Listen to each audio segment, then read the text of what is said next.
have heard this from so many people over the last few months, really the last 2 years, but especially the last few months. How can I get my Facebook ads to work again? Well, it's not complicated, but it is a bit counterintuitive if you've been doing this for a while, especially if you were running those cold to conversion, whether it was leads or sales or whatever. We all got really spoiled with those for a few years. Now look, I've been doing this since 2014 and it's changed a lot. It's changed and gotten easier. It's changed and gotten more complicated. And now we're kind of somewhere in between. So we're going to just tell you to stay tuned. And I'm going to break down exactly how to turn that frustration around and start getting conversions and hitting your ROAS goals again. Okay. And worry not. You can do this. So at the end, also stay to the end because I'm going to tell you how to get on the wait list for my brand new workshop where I am diving deep into all of this, all of the Facebook platform, Meta, Facebook and Instagram, plus the Google platform, Google and YouTube, live workshop coming up in a couple of weeks where I'm going to really give you the 80-20 to get your business where it needs to be again without tech overwhelm. There's some tech you have to do, but without the overwhelm and without feeling like you have to run a factory of ads. Okay, keeping it simple, streamlined, and manageable for a solopreneur or a small business owner. So stay to the end. Now, if you haven't subscribed yet, click that subscribe button and click the bell so you know when new videos drop. I am Penny Kelly. I'm a marketing strategist, coach, and trainer, and I'm also the founder here at Marketing Profit School.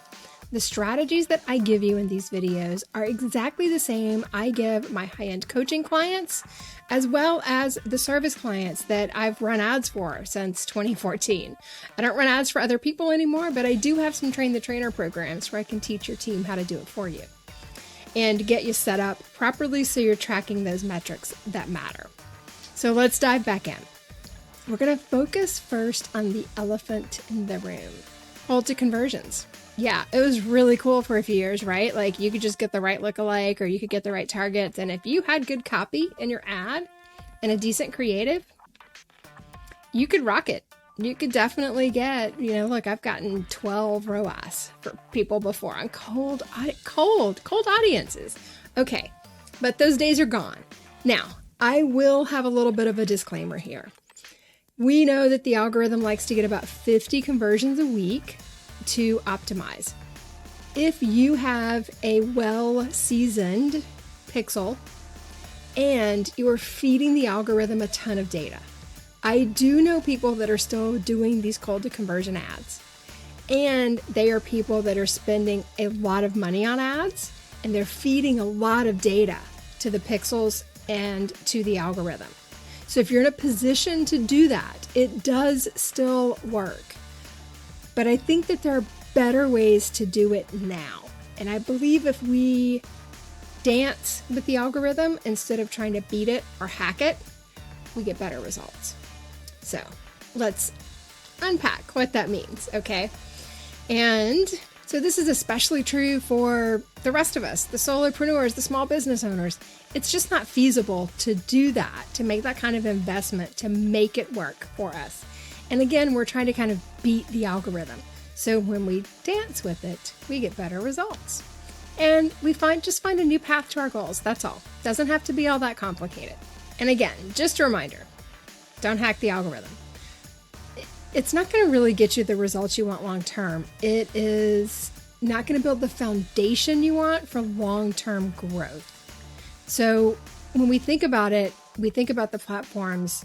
Facebook, when I talk about Facebook, I mean Facebook and Instagram. I mean the Meta platform. When I talk about Google, I mean Google and YouTube.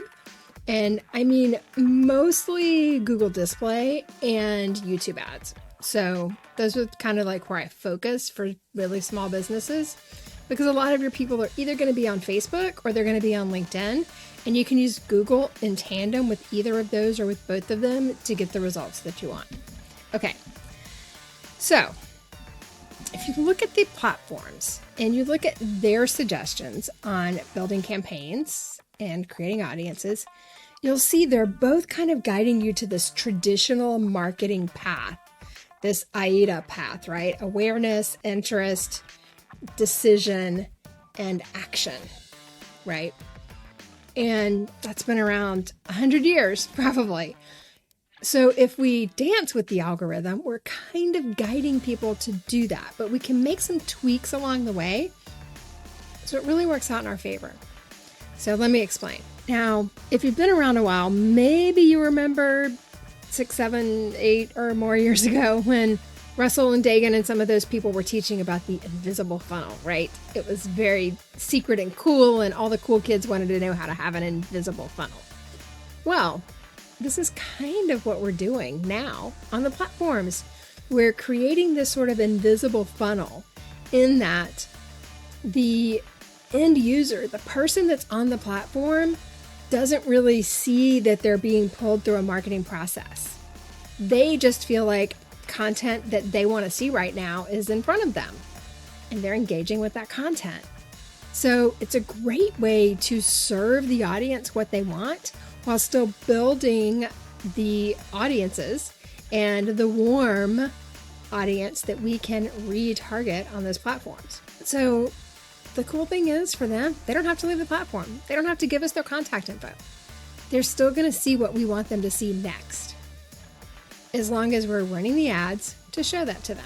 So what we're going to do is we're going to come up with those cold interests like we used to run 7, 8 years ago, right?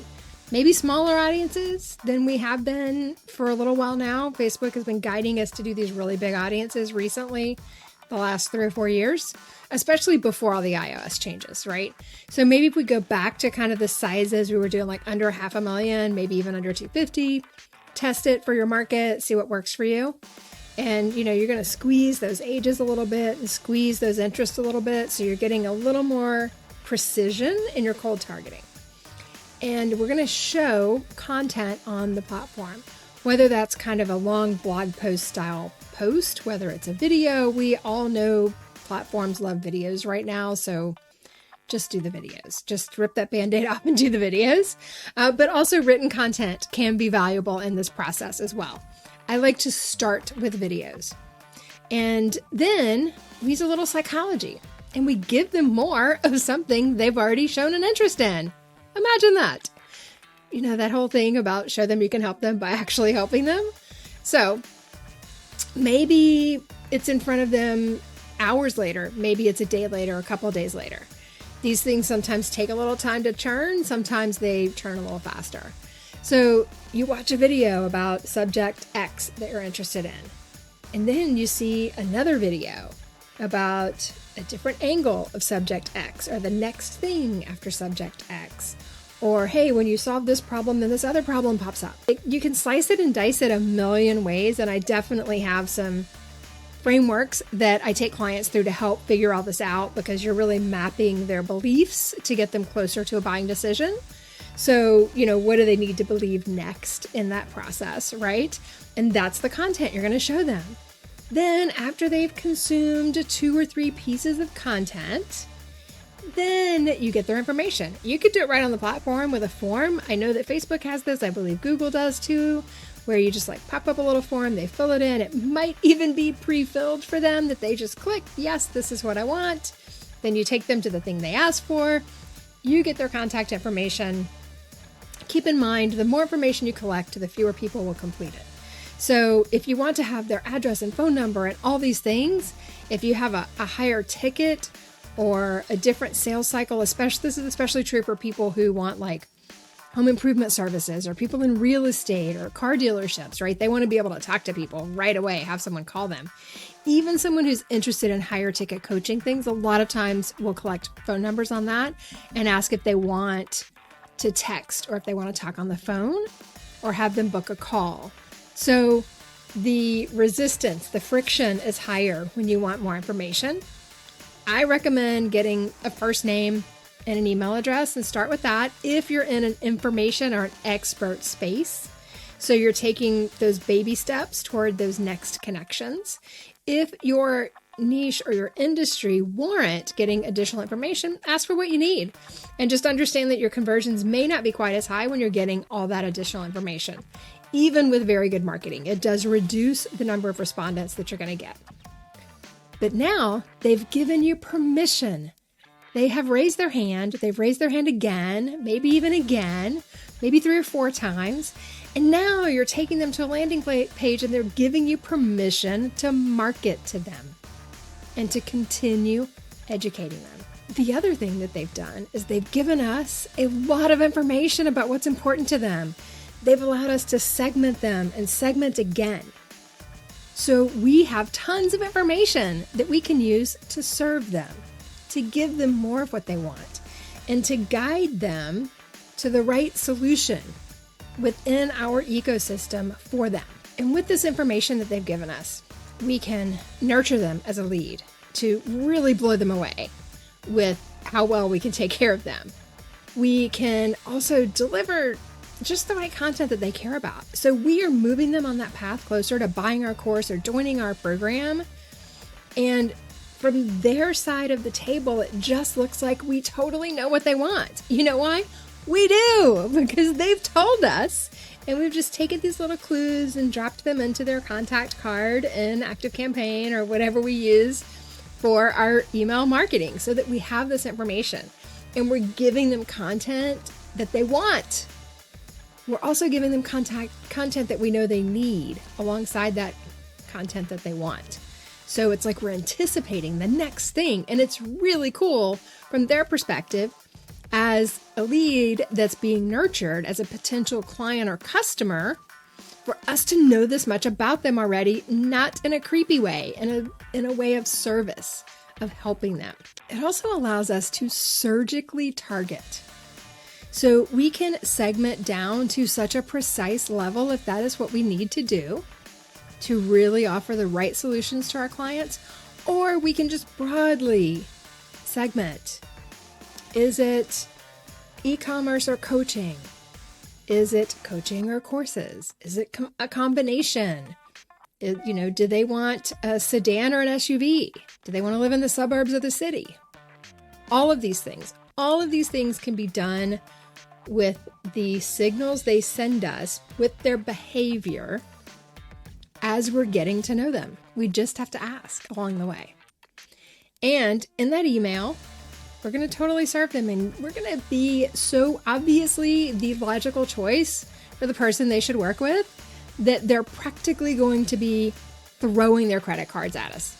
Throw their credit card at your face in a virtual way, So after that, you literally just rinse and repeat. You can test different things at the top of the funnel to see what works for you.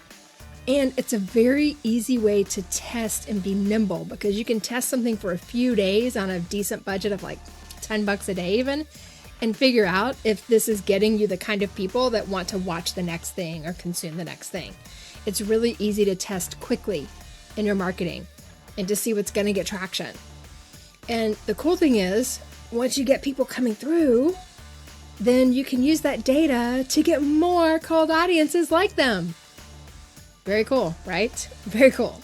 So this, my friend, is marketing, and it pulls them closer. So it's easier to do the selling part. So much easier. So if you would like to get on the wait list for my upcoming live workshop, just check out the description of the video. There's a link in there to hop on that wait list. We're going to do, right now I have it scheduled for 90 minutes. It may end up being a 3-hour workshop. I have it slated for Thursday, October 20th. And I just don't have a page where you can buy it yet. It was easy enough to set up just a wait list. You can hop on that wait list, and I will let you know in the next week or so how you can get your spot, save your spot. And what I'm going to do is, instead of selling the workshop and then selling like a VIP for the recordings, the workshop is going to be just a tiny bit bigger investment, and everybody's going to get the recordings. That way, if you can't come live, you still have it, right? And if you're watching this and you have my Ad Magic course, then you're going to get this as part of it, because it's what I'm going to use for the updates on that. So check out the link, get on the wait list for the workshop. We're going to go through all this in detail, tell you how you can deploy this in your own business and get your ads working again, or for the first time if you haven't really been running ads since all the iOS stuff. I know it was pretty scary for a lot of people. Very overwhelming when that much tech has to get done on the back end, but it's nothing that a little hand-holding over-the-shoulder videos can't resolve. If you have enjoyed this video, please go ahead and like it below, and remember to subscribe. Click that bell so that you get notifications every time a new video drops. And again, I am Penny Kelly with Marketing Profit School. Thank you for sharing a little bit of your time with me today, and I look forward to seeing you on the next video and maybe on that live workshop. See you later.